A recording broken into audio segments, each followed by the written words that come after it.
Yeah, Blue Eye Samurai really took me by surprise. I very much enjoyed it, and I would recommend it to anyone.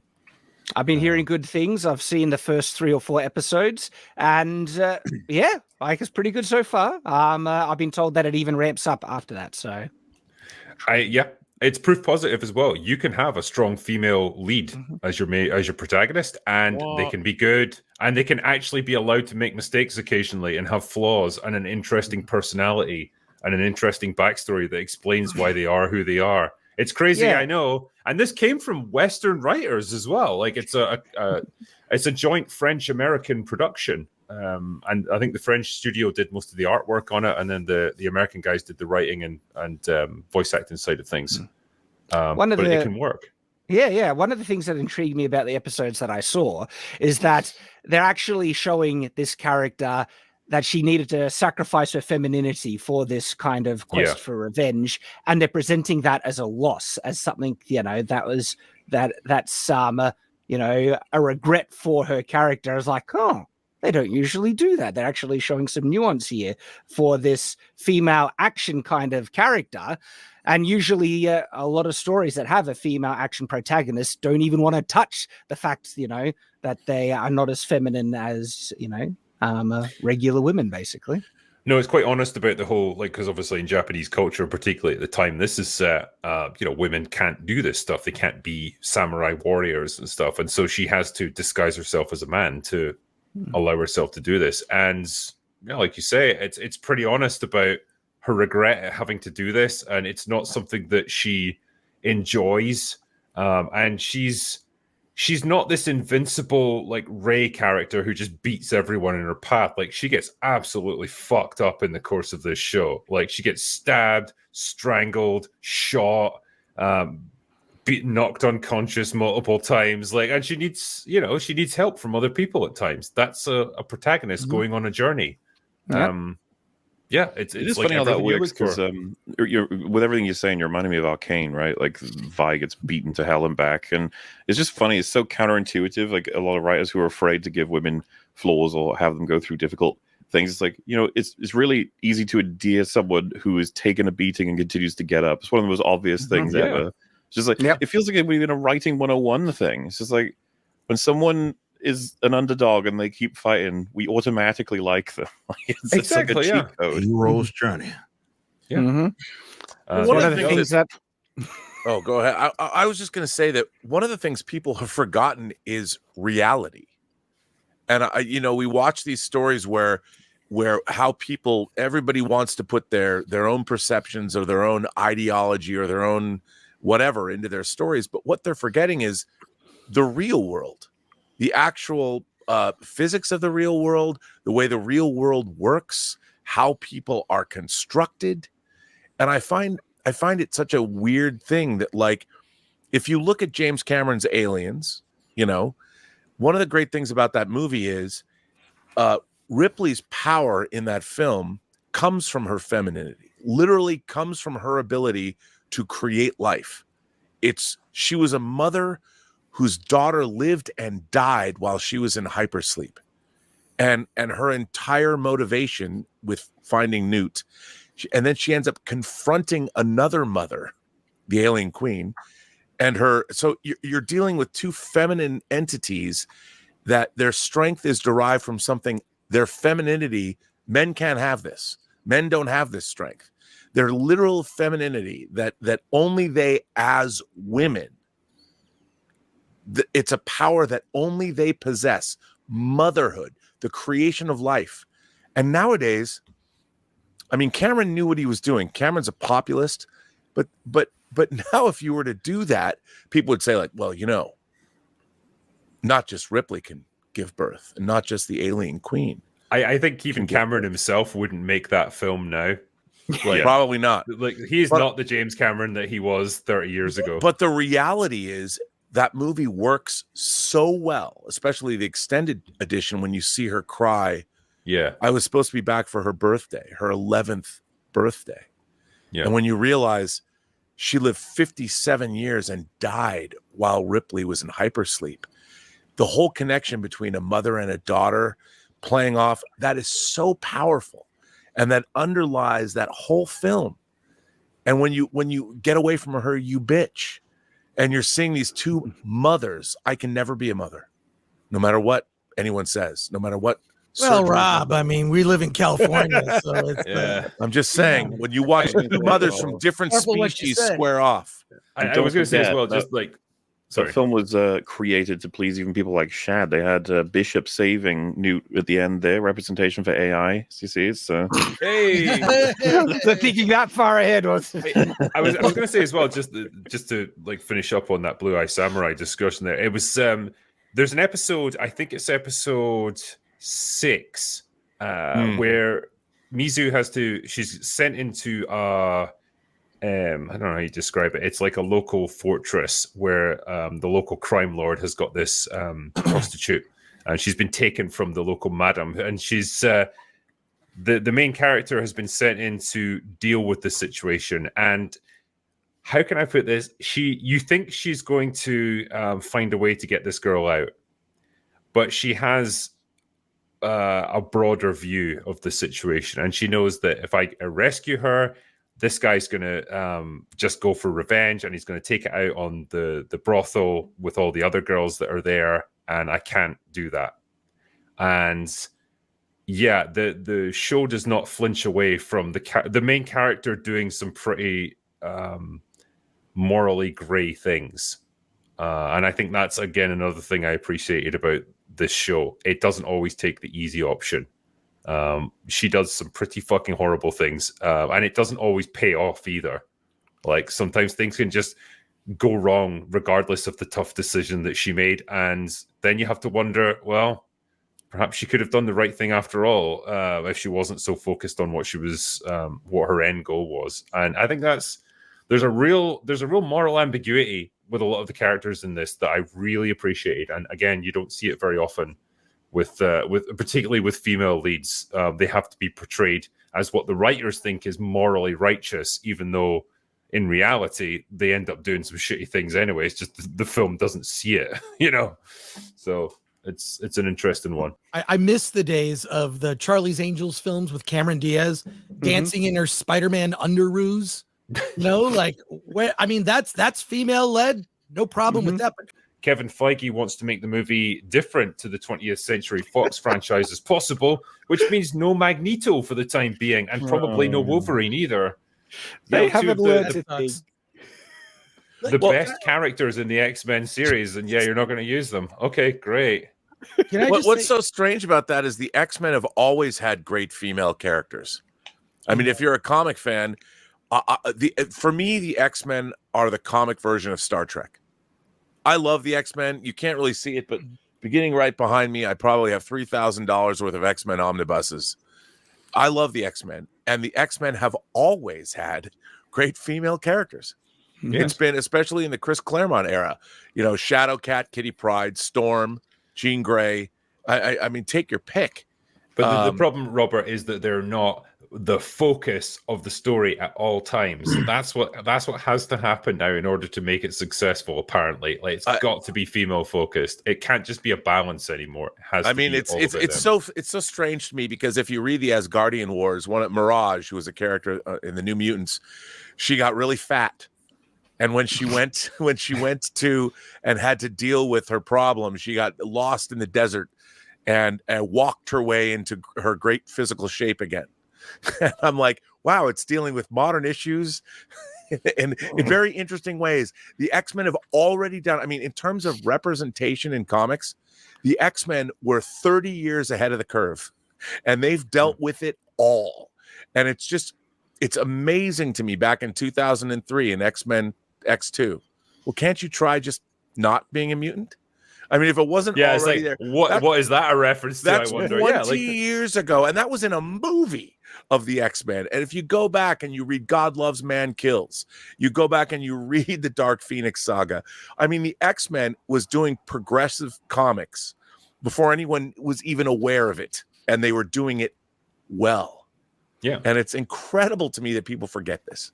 It's the secret of good writing, where it makes you think about these issues, but it doesn't force you to like see their point of view. It's like, okay, you know, you're allowing people to examine these things from a different perspective, because you transpose it into a different setting and just allow them to just think on it for a while and make their own decisions. That's good writing right there. That's almost like what Star Trek used to do as well. It was great. 100%. That line you just referenced, have you ever tried not being... I'm pretty sure Buffy's mum says, have you ever tried not being a Slayer to her in, I think, season 2 or something? Yeah, I mean, these are people that were aware of what was going on a long time ago. I mean, I never thought I would say this, but one of my most gratifying moments, entertainment, like enjoying something that I hadn't enjoyed for a while, was the Hellfire Gala 2023 issue of X-Men that began the fall of X. I read that comic. I hadn't read a comic more than once, a new comic, until this year. And I read that comic over and over and over again. It was so satisfying. So many people died. So much stuff happened. I'm like, wow, I forgot what this was like.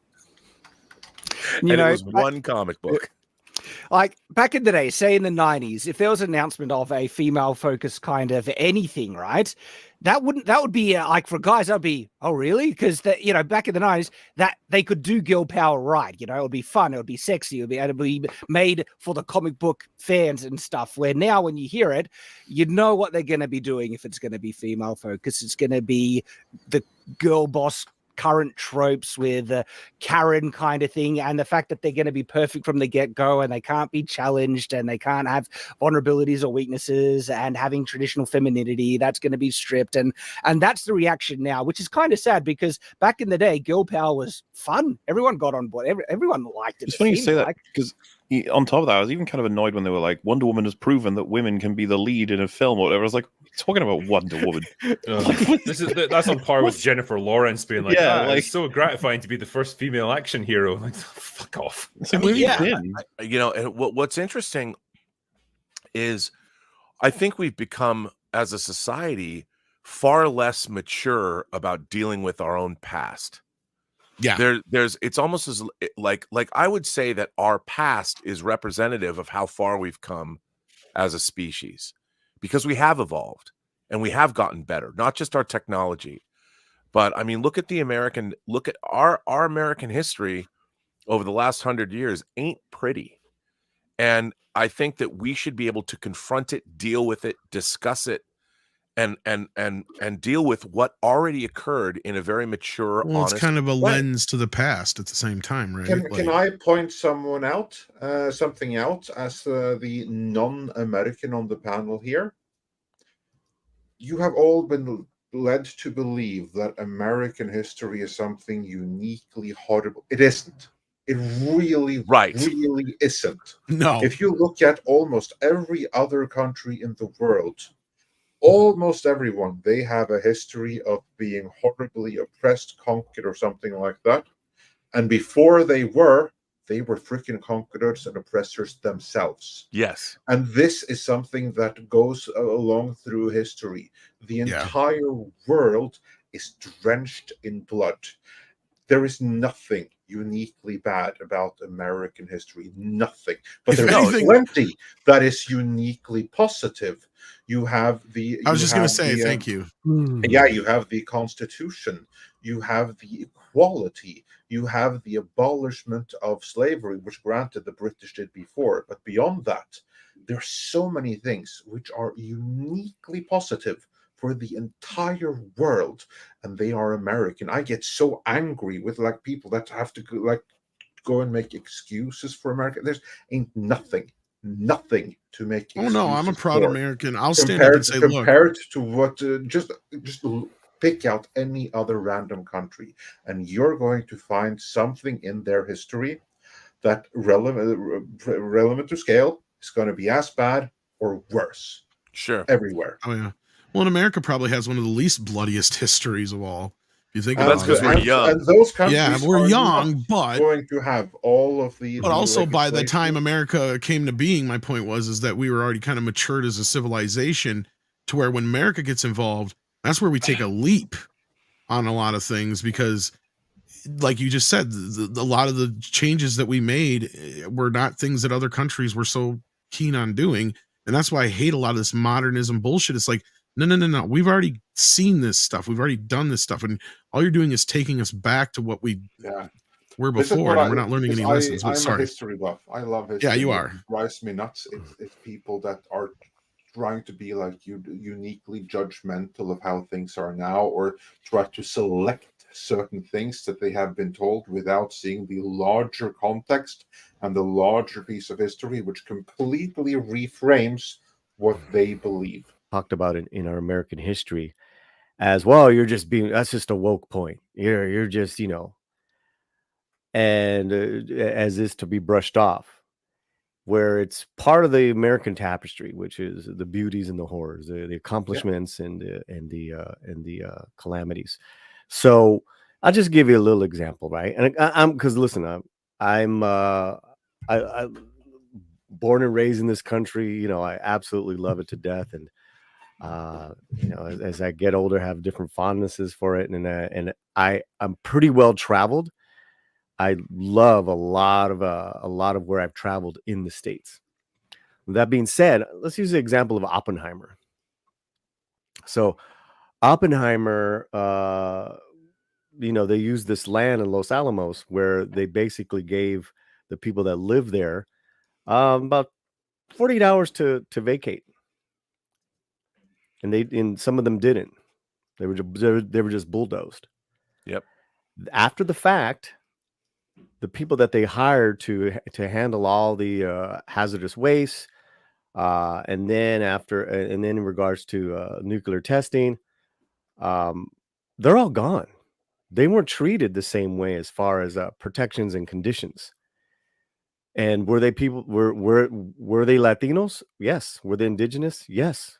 That's just it. And when you bring it up, it's like you can't even have a conversation about it. And you're saying I'm a descendant of Spanish colonizers. Don't be a hypocrite. Of course I'm a descendant of the Spanish. I'm also indigenous. What does that have to do with anything? I mean, I can't talk about it. Give me a break. See, this is the problem that we have in this discussion of America, right? Is that there can be all of this history, and they all can live at the same time, the same place. All of these are truths. There's beauties and there's brutalities, and that you bring it up. You're just being woke. It's like,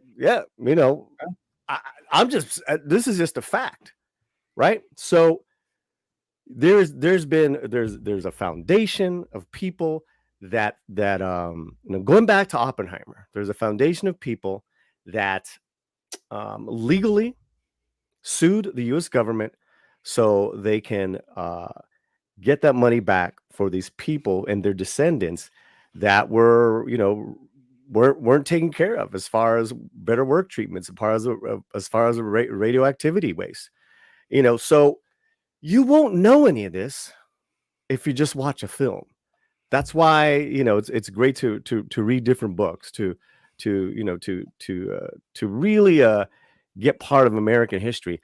And it's a shame that even if you just bring something up, you get trolled and you get trounced on just for bringing something up, right? Like a bank heist movie with a ticking clock. Fight your way through an army of zombies in Vegas to get to a vault, crack it open, get the money, get out. Like, it's a fun little setup. I think you could have a lot of fun with that. Character writing in history to get a film to pass on that one. Like, literally as simple as cowardly guy who always complains, big buff guy who maybe just stuff like that. Suave, sophisticated guy. Yeah, like there were so many things in that film that were that made no sense at all. And I felt I was watching the cinematic version of a screenplay that a bunch of stone dudes who started smoking pot at like 2 a.m. they decided to stamp and like, you know what? Whatever we write by 6 a.m., we're going to go film that. And they did. I'd love to talk to Zack Snyder and just ask him about some of the creative choices he's made. Yeah, just like, Zack, so your entire career, why? But you know what? The thing is, you got to like him. And he's so affable. And I actually, as a human being, I've never met him. but he's always dressed so snappily and he's in great shape and he's got a cute wife and all of his choices in life seem to be good ones. I like him as a person whenever I've seen him. And I watched that movie and I'm like, everything about this movie is wrong. Everything. And why? Or as my friend Chris Carr would say, for why? So do you think his main failing is writing, that he can still construct a scene that looks nice and he produce can, yeah, like even if you look at like a generally regarded shit movie like Batman versus Superman, there's some fantastically fun fight sequences in that. Oh yeah. And it's like, okay, he can do action scenes, or at least he can hire the right, stunt teams and fight choreographers to make it look good. So he can do stuff like that. He just can't write a movie. Yeah, and he should not be put in charge of writing a film. That seems to be one of the issues that I'm starting to, see more often. It's when directors get some success, then they're given all the control, and then they think, well, now I can write it as well. And when it comes to writing, they have massive flaws and failings in. It's like, maybe you should focus on what you can do well. Focus on finishing the film, constructing the scenes, making it all look nice, and get people who know what to do in regards to writing the script. Let them handle that. And I don't know if, Chris and Rob, you can probably correct me on this one. Is this more of a modern phenomenon, this idea of the writer-director who can just do everything? Like, I know they've existed in Hollywood forever, but, it feels like everyone thinks they can do it now. And they can. Look, I think Chris can speak to this too. Mm-hmm. Everyone thinks they can make a movie. Like, you can walk up to anybody. I remember when I first moved to LA, 35 years ago, there was a local news story, and they walked up to people on the street and they would say, "Hey, how is your screenplay going?" And I know it was cut together. And I always saw was the people that answered in the affirmative, but they're like, "Oh, it's going great. I'm almost done. I've gone through 4 drafts or whatever." Every person in the world, because you watch movies, and watching movies should be the only criteria that anybody has before they make one. Because, if you've watched films, of course you know how to make them. But yeah, and on this, I'll never forget this. There were 2 things I remember from the summer of 1988 when I moved to LA. One was the Lakers. The LA was a wash. The Lakers were going to win that championship. And everybody in LA was writing a screenplay because of this news story. So, yeah, I mean, I think the problem is people forget that storytelling is first and foremost based in literature. You have to be a person of letters, like The Drinker is, before you can really understand how stories are told. Because even oral tradition requires you have to speak and understand how to tell a story using language. And I think one of the things that's happened, they used to say that, MTV filmmaking. We had MTV filmmaking 40 years ago when Tony Scott made The Hunger. And when The Hunger first came out, people were like, "What is this movie? It's incomprehensible." Now you watch The Hunger and everybody gets, we're in ancient Egypt now, and we're jumping back and forth in time. Flashdance was a movie, an MTV film. But people still, Adrian Lyne read books. Nowadays, we have creators wanting to make films that don't have any understanding of literature. They haven't read the classics. And when I say the classics, I mean, I'm not even religious, but if you read the Old and New Testament, or even the Quran, or whatever, the Bhagavad Gita that Oppenheimer's quoted as saying, there's great storytelling to be found there. And that's where all of our cinematic legacy comes from. Words, literature, and nobody reads anymore. And we see it on our screens. It's amazing. We are seeing on our movie screens the lack of letters in people's backgrounds. And it's not just reading, it's also actually studying the craft of writing. There are technical, objective standards when it comes to writing, to understand character, plot progression, pacing. And if you actually want to get into the literature side of things, then it's sentence construction, when to use setisms versus beats, and so much technicality goes into writing something well that it seems like a lot of these director writers, they just think, well, I've made a film, I've seen story, I can do it. And it feels like Zack Snyder is just kind of falling into that trap a bit, where he's trying to write too much instead of, focusing on his strengths. Well, I think all of our great filmmakers, I mean, the auteurs, for instance, I mean, you look at Tarantino, he loves words. He loves words, and great dialogue is written by people that love the sound of what people say. One of my favorite movies of all time is All About Eve, Best Picture, 1950, Joseph Mankiewicz. It's the movie where Betty Davis says, "Fasten your seatbelts. It's going to be a bumpy night." I mean, the words is how we communicate with each other. I mean, when you see the theatrical tradition translated to cinema, when we love our favorite characters. It's all about what they say. And that's all literature, and that's what makes movies great. Sorry.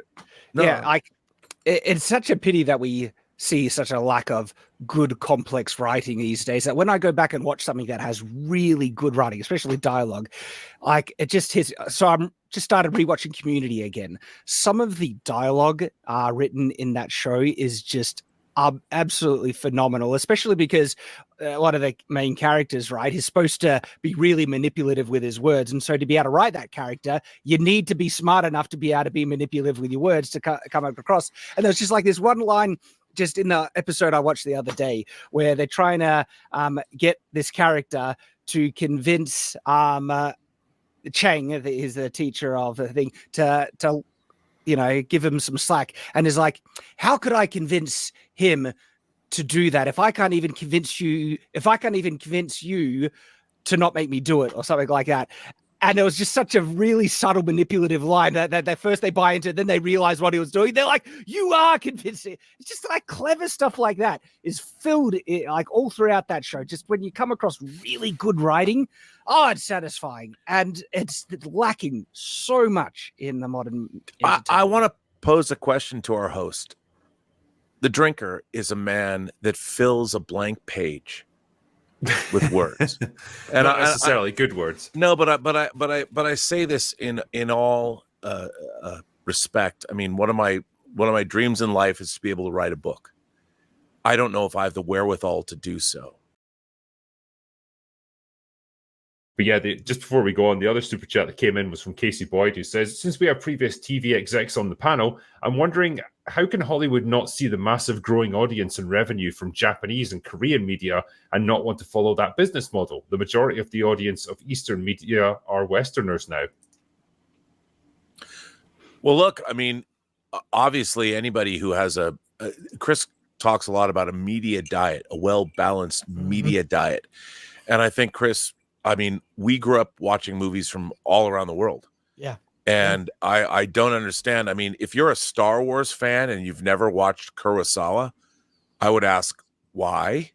Yeah. I mean, if you haven't seen The Hidden Fortress, you would be shocked. When you watch Hidden Fortress, I guarantee you, first of all, it's a great movie. When you see the wipes and you see characters and you see shots in Hidden Fortress, you're going to be like, oh my God, it'll change your life. But I think anyone who's an astute movie viewer watches films from around the world. Chris, you were championing RRR. Yeah. A phenomenal film. I mean, anyone who's gone to film school has to watch the Apu trilogy that Criterion has out. And I think that one of the great things about the modern age is it's made cinema and art from around the world more accessible than ever. And it's fantastic because when you start delving into like what Korean cinema has done over the last 25 years has been astonishing. Whether you're watching horror, I mean, Squid Game, people are like, oh, or Parasite, it won Best Picture. But go back and watch movies like I Saw the Devil. Or if you like monster films, watch The Host. And then, of course, Japanese movies have been killing it. French films, Italian films, Russian films. I mean, I have a great film from Africa made by these scrappy young filmmakers, I think from Nigeria, called African Kung Fu Nazis. Let me tell you, I have the German media book of this film that was made for not a lot of money by some African filmmakers, and it kicks ass.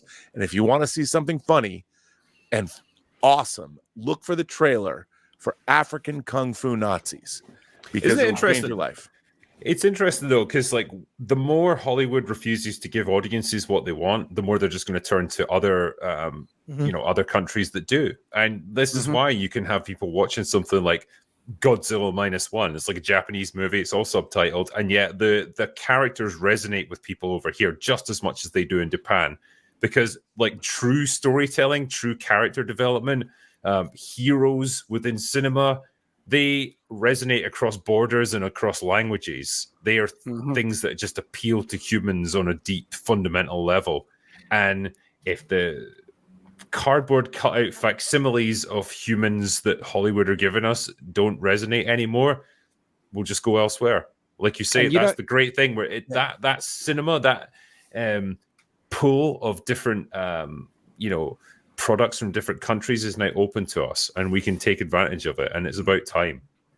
And what I love about it, right, is that the fact that so many people are embracing, we've done it for a long time. Anime has been around for ages, and people have loved it, right?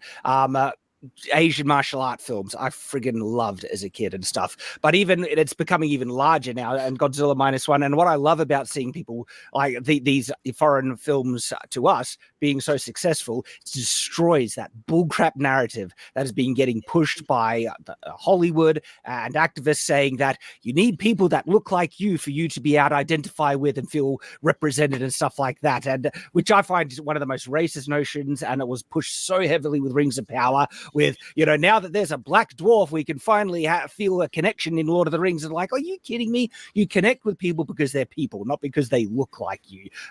People connect with Wally and he's a robot, right? And so I love that these foreign films are doing so well. And if Hollywood was smart, they would pick up on, the foreign films are doing well, we could try and copy what they're doing. And by the way, what they're doing is not that creative. They're doing classic traditional heroism and stories that people connect with on a human level. But Hollywood is too infested. It's the whole, the train has too much momentum. It's riding towards the cliff, and there's too many activists pushing it in that direction for them to stop anytime soon. Now, there was a great quote that I saw about, it was relating to Lord of the Rings, but it was talking about the perception of characters in the original trilogy versus something like Rings of Power. And the distinction was great, because they said Hollywood used to depict heroic actions. Now they depict heroic identities. And I just thought that is the perfect summation of their thought process behind all of this. It totally nails it. Well, I think the really distressing thing that you're talking about is, to burn something down is easy. To quote Star Trek 2, it's always been easier to destroy than to create. Now, here's my problem with our entire modern age. There's a lot of people that want to make change, but they're not offering something new to replace what has existed. Well, they're not offering something new, but it's crap. It's their progressive kind of thing. But it really isn't new. They're offering a new ideology, but they're not offering to build systems that are going to benefit everybody. Like, ideology isn't going to pay for my healthcare. And if you're and not only that, it's subverting my healthcare, because you're trying to make medical technology no longer based on science and biology, but based on ideology. I mean, my mother had 2 radical mastectomies over the course of 3 years. She had breast cancer, and breast cancer only really, yes, men can get breast cancer, but the majority of people that get breast cancer are women. It is a biological condition that women suffer from. It killed my grandmother. It almost killed my mother. When you start talking about like making it like, well, not look, our money needs to be spent understanding why breast cancer exists. And when we live in a world where people are trying to change definitions of things, so that's great. No one's trying to change definitions of any biology other than human beings. The rest of the natural world, is not really subject to changing ideology. It's only human beings are. And I'm a believer that there's a lot of marginalized people that don't have a voice. I'm all for it. As a matter of fact, tell me your story. I want to hear it. Make it good, but tell me your story. But when we start talking about your truth and my truth, I'm like, what is the truth?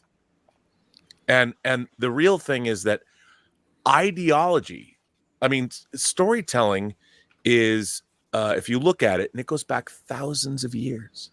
We're dealing with stories, not just the Greek gods. We're dealing with Gilgamesh. We're dealing with the Norse gods. We're dealing with all kinds of different storytelling that has been evolved over thousands of years.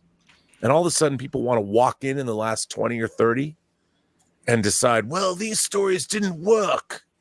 Really? They didn't work. It's been thousands of years. And I was going to bring it back to Tolkien. Professor Tolkien was telling a specific story about what he perceived happening to England as a result of what he experienced during World War I, the idea of mechanization destroying the agrarian or the British countryside. If you try and make a show where you are not considering what Professor Tolkien himself was putting into his work, which is how he perceived the world he lived in, you are betraying the story he's telling. And I think what I can't stand is all the people that are taking over these, whether it's Roddenberry's Star Trek, which has been completely bastardized since 2017. Actually, I'd say since 2009, but I'm going to say since 2017, when the message has been, you have a future where human beings are marrying and procreating with aliens in the 23rd century. But in modern Star Trek, in the 31st century, you have a non-binary person lecturing a gay man about pronouns. This is problematic. This is a future that lacks imagination and a future that has a lack of understanding. When human beings are making love and having children with aliens, I don't think gender binaries or whatever on this planet really matters very much. But they make it a point to deal with it in modern Star Trek in a ham-fisted, terrible way that undermines all of the storytelling. And it goes back to what that comic book writer that comic book store guy was saying. Like, these writers, they can only project themselves and their own ideas or their own values into stories. They can't project anything else. They haven't seen the stories that have already done that better than they think they're brave. They think they're brave and bold with everything they could create. And it's like, this has already been told. Done. We've already told this story in beautiful ways. I mean, my God, Enterprise, which is not considered to be one of the great Star Trek stories of all time or Star Trek shows of all time. There's 3 episodes, but the last 2 episodes, Terra Prime and Demons, deal with a hybrid child, a human Vulcan hybrid kid, and xenophobia and racism in a beautiful way. It was already done. And here's the kicker. The people that are making modern Star Trek haven't watched Star Trek. They're not encyclopedic in terms of their knowledge of what the very franchise they're working in has already done, and done way better than they have. And it drives me insane. They need like a Pablo Hidalgo for Star Trek. That was partially a joke. They need him to buy the franchise and just fucking fire everyone, and then say, "Yeah, we're resetting. We're going to start again," because that's the only way you're going to fix a franchise like that. I don't know, and if they have, I'm sure it's cut. Well, if it's not cut, all of their Disney shorts are cut to high heavens. There, that could be, but somebody will hook me up. I asked for it in the chat. If anybody knows of a location of that, then we can compare and contrast. Yeah. If not, I do have those 10 editions of every standard single def. Short. Yeah, I have them as standard. Apart from the couple ones that weren't released there are a couple that weren't there. which is very frustrating. And also to think that they would never put out another release again. I very bitter about that because I grew up on those shorts. Yeah, I mean, it's such a weird thing how everybody's so worried these days about the past. And it's bizarre that everyone wants to pretend that we weren't the way we were 100 years ago. What's going to be really fun is depending on how the next few years shape up. I can see a possible future where the movies that get content warnings are the movies that are being released right now with the messaging that's damaging to society. Right. They are. I hope you're right, Andre, because that get content warnings. That you get a content warning slapped in front of the Marvels or the Eternals or something, because those are the ones that need it. Yeah, it's really, it's funny. I did a stream the other night where I was talking about the truth, like not your truth, not my truth, but the truth. And I was using, and I think I'm going to keep doing this because I've received so many messages about this. I said, you know what the truth is? The truth is when you're standing on the edge of the Grand Canyon and you take a step off into space, you're going to fall and die. That is the truth. Right. And to me, I'm going to start using that as the defining example of what truth is. When there is an actual, the truth is the truth for everybody. There is a definitive answer about what truth is. There is no your truth. There is no my truth. There's only the truth. And the truth for me is at first, my now litmus test is going to be, if you walk off the Grand Canyon, do you fall because gravity will take you down to the bottom and die? Even if you don't believe in it, right? Yeah. It's funny. I actually had this discussion with a stoner once when I was at uni back in Oslo. Who was, of course, doing some. But what if I don't believe in gravity, man? That's literally the argument. But what if I don't believe in gravity? To which I counted, okay, you know what? Yeah, fine. Well, gravity believes in you, motherfucker. That's the problem. Exactly. Gravity believes in you, and you're not changing that. Yeah, but no, your great point, Robert, and you could almost add to that. Have you seen that? And I hate when people try to use this in an argument. They have this cartoon that somebody made, and it's like, it's a 6, it's a 9, and it's like, depending on your point of view, the answer could be right by both. It's like, no, you're ignoring the fact, and this is the problem with modern society, is you're ignoring that there are clues and evidence as to whether or not that is or a 6 or 9. Right. Okay. Somebody meant that to be a 6 or a 9. So what you do is you look around your surroundings. Is there another number on the ground that corresponds with that? Then you'll know if that's a 6 or a 9. So exactly, it's just like your point, Robert. If you step off that cliff, just because you don't believe in gravity does not mean gravity does not believe in you, like Andre said. Yeah. No, it's a strange thing that we suddenly are living in a world where these kinds of things are being rejected. I mean, I never thought that would necessarily be the case. I mean, it's like when we're studying biology, for instance, and you're studying sexual reproduction, you're talking about male and female. There's not a spectrum of other animals. You don't look at animal husbandry as a science where you're like, well, it's however they identify. Science doesn't care about your sexual identity. Yeah, I mean, it's a weird thing. And I'm not, and what's odd is, when did that become hateful? When did discussing these things become, you can change language all you want, but that doesn't take away what the truth actually is. Like, for instance, anybody who's breeding animals is doing so using scientific knowledge. And while, yes, science is never necessarily immutable because it's always open to new interpretations. I mean, if you're an astronomer or a cosmologist, the James Webb Telescope has, in the course of a year, blown up, or the last 2 years, blown up cosmology. A lot of what we believed about the universe is simply not true. And what's really fascinating is now we have a tool to delve further into the universe than we ever have before from our vantage point. We're never going to know the universe from anything other than where we're able to observe from right now. And there is no future. I mean, the speed of light would still take 100,000 years to cross the Milky Way galaxy. And that's one galaxy in a universe of trillions of galaxies. I mean, the numbers are so vast, but it doesn't make it's clear that we know very little of the universe, but the more we have technology that can help us observe it, and I think we're going to find more out about human thought and human identity as we create more and more science. And what's funny is I've never had a problem like when it comes to things like the trans debate.